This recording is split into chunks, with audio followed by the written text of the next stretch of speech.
কিছু কিছু স্বামীরা আছে মনে করে যে আমি অফিসে কাজ করি বা আমি ব্যবসা করি, আমি বাসায় এসে লাট সাহেব। এমনকি বাসায় এসে আমি পানির গ্লাসটাও সরাবো না।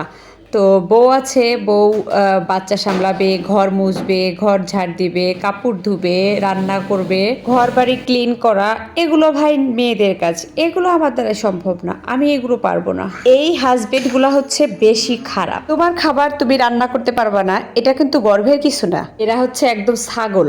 এটা একটা বেসিক কাজ। তোমার কাপড় তুমি ধুইতে হবে, তোমার পরিষ্কার থাকতে হবে। এটা তো বাইরের কেউ এসে করে দিবে না, তোমারটা তোমারই করতে হবে। আর তোমার বউ যদি করে দেয় তাহলে বউকে থ্যাংক ইউ বলো, আর শুকুর আলহামদুলিল্লাহ, বউকে মাসে মাসে গয়না করে দাও।